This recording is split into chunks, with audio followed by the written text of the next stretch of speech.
Ayan na naman si Franz Castro, nagyayaw-yaw na naman.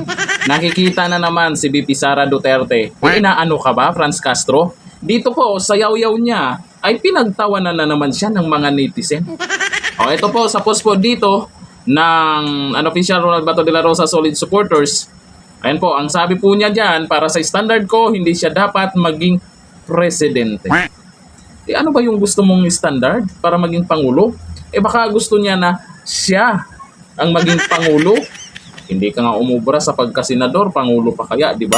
Sino kaya yung gusto niya maging pangulo? Si Rizal Tiberos. No, ito po sa post dyan, ang sabi, VP Sara Duterte bagsak sa standard ni Franz Castro. Hindi umano pasado si Vice President Sara Duterte. Pwede nga. Sa standard ni ACT Teachers Party List Representative Franz Castro para mamuno sa buong bansa. Sino ba kasi ang gusto mo? Hindi naman ikaw lang ang boboto. Taong bayan ang may gusto kung sino yung maging pangulo. Alam nga naman yung yaw-yaw nyo, yaw-yaw mo lang ang pakikinggan. Sinong makikinig sa'yo? Sarili mo nga, hindi maipanalo. Talo. Ayon kay Castro, ay dapat mayroong accountability ang isang pangulo ng Pilipinas na wala umano kay VP Duterte. Banggitin mo kasi kung sino yung gusto mong pangulo. Pinuna rin ni Castro ang pagmumura ni Duterte sa publiko na hindi maituring na presidentiable. Pagmumura ba ang pinag-uusapan? Bakit kung si President Trump ng Amerika pa yun nagmura? Pero tahimik kayo, di ba? Amerika pa yun. Wala po yan sa pagmumura. Anuin man natin yung maganda magsalita, magaling magsalita, hindi nagmumura pero walang nagawa. Dapat yung highest official carries with it yung highest responsibility and accountability. Ngayon, second highest official siya, may problema tayo tungkol doon sa accountability. Anong problema tayo? Nandadamay ka na naman. Ikaw yung may problema. Kasi kinakabahan na kayo sa 2028 dahil mukhang hindi nyo kayang mapa-impeach si VP Sara. Ikaw yung may problema. Kayo. Kami, wala. Huwag kang mandamay ha. Nandadamay ka pa. What more sa presidente pa? Ani Castro. Yun ang gusto ng taong bayan. Sino ka ba?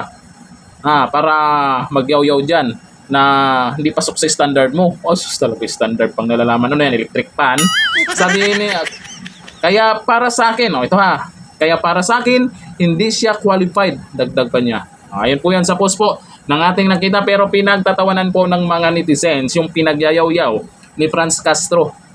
Ayon kay Jen Lomortan, coming from someone claiming to be a teacher pero walay lisensya. Teka lang, wala pang lisensya siya. Hindi ba teacher siya? Sana Tapos ngayon, may nag-comment ayon yan kay Jen Lomortan na wala daw lisensya. Hindi natin alam kung ano yung totoo dyan. Kayo, sa tingin nyo, o sino yung nakakalam? Baka meron siyang lisensya. No? Baka naman, meron. Sabi ni Elda Pala, ganun ba? So mas karapat-dapat ka in your dreams. Wala pong sa'yo. Wala pong nag-agree sa pinagyayaw-yaw mo. Sabi ni Shio Dulay, inggitera talaga si Castro, malamang. Hindi naman siya nagyayaw-yaw, nagpapansin na naman.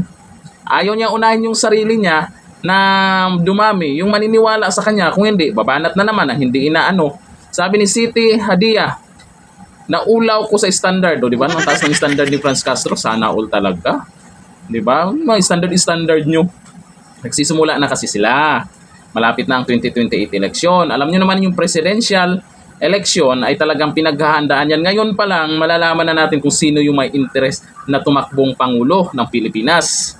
Sa ngayon pa lang, wala tayong pwedeng ipantapat kay VP Sara na pwedeng maganda ang laban.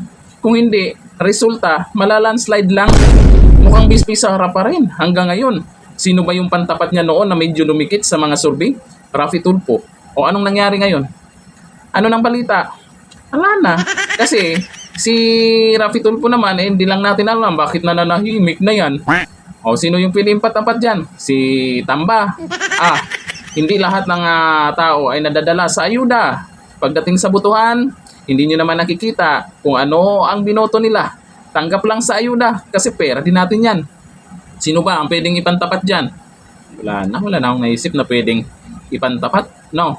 Kaya sa pagiging Pangulo, sabagay mayroon pa kayong chance na maghanap na pwedeng ipantapat kay VP Sara Duterte. Kung hindi nyo kayang mapa-impeach yan, malamang asahan po natin hanggang 2028, iba't ibang pamamaraan ng paninira ang gagawin nila dyan.